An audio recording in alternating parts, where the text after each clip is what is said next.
Vroom, vroom, vroom, vroom, vroom. This is insane. 5,466 pieces. LEGO has never made Technic cars this complex. This is officially licensed Cada Mercedes-AMG GT3. And I gotta be honest, it took me about 30 hours to complete this thing. And it wasn't easy. Well, maybe because it's Cada Master Series. In this video, we're gonna talk about unboxing, building experience, quality, and unique features I haven't seen before. Also, possible issues this set might have, because it's great, but it's not perfect. And if you want to win brand new GT3, keep watching. Let's go, Alan.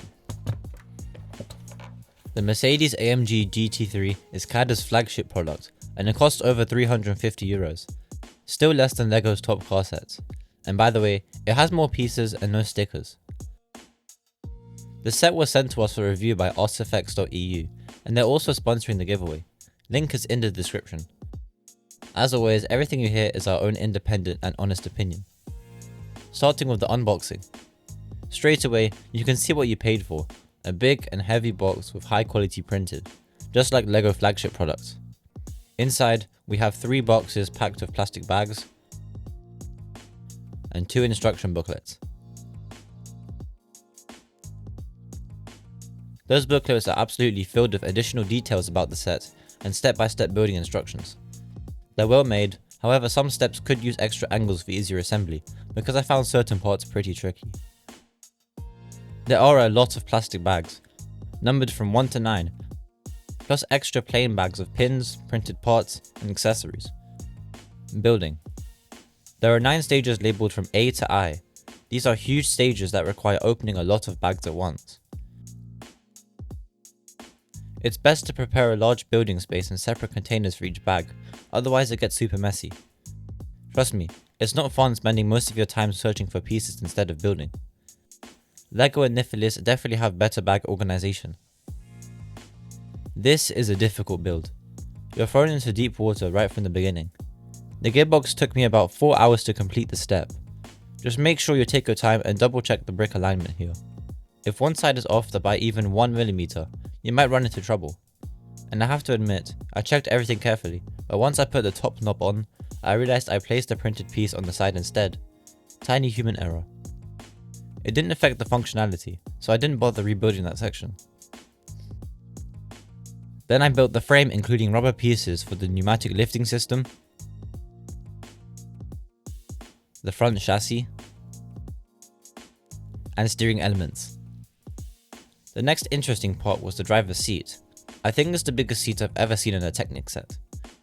Then comes the roll cage part, the roof, the back of the car with the lights,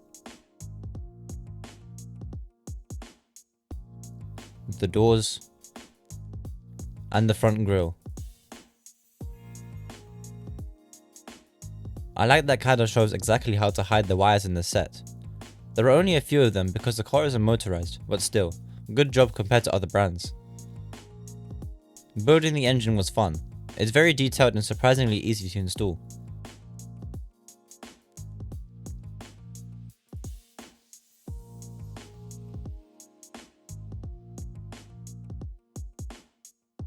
Then we finish everything off with the rear wing, the hood, the wheels, and accessories.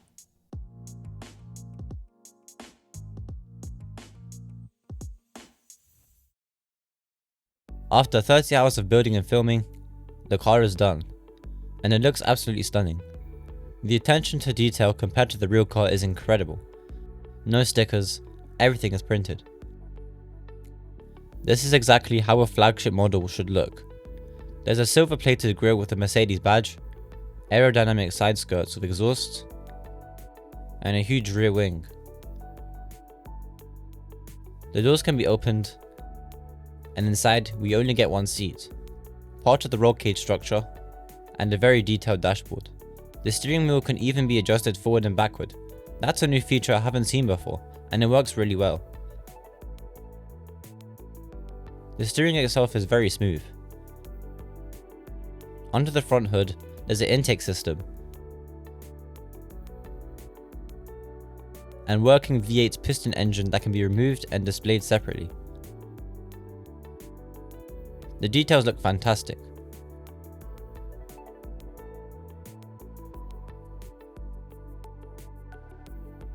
The 6-speed gearbox is mounted at the back onto the rear hood. I slightly misaligned the top knob here, but it still works fine. The gears can be changed using the shifters. It's the most complex part of the whole build. Definitely one of the highlights of the set, and again, another new feature is the pneumatic lifting system. It allows the car to be lifted for quick wheel changes. It actually works.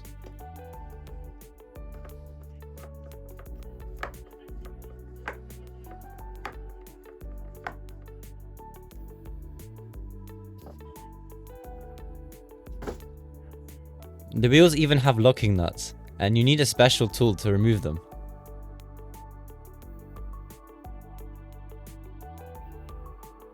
It looks like a perfect set, but there are still some things that could be improved, and I'll talk about them in a minute. But first, it's giveaway time. And yeah, you can win brand new Cada AMG GT3. It's easy, it's free to enter, and it's sponsored by RCFX. All details are in the description, and make sure you read the description. To enter, subscribe to Mr.Bricksteen channel, like this video, and in the comment section, tell me what is your favorite feature of this set. Terms and conditions apply. And remember, I'm gonna announce winner by official video on my channel. Yeah? Good luck. None of the sets I've built so far have been perfect, and neither is this one, but it's very good. The independent suspension works, but while it's very responsive at the rear, the front suspension doesn't bounce back much. While the build is sturdy, there are a few loose pieces, especially the engine cover and paddle shifters next to the steering wheel. The doors are a little wobbly. This is a static version with working lights. The idea is good, however the wires need to be connected to a power bank via USB to turn them on. It's not very convenient, and it would have been better to include a small power unit inside the cabin.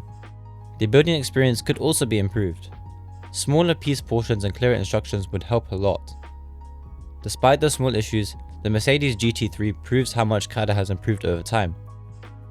From fragile sets like the LaFerrari, to the recently released U9, and now this GT3.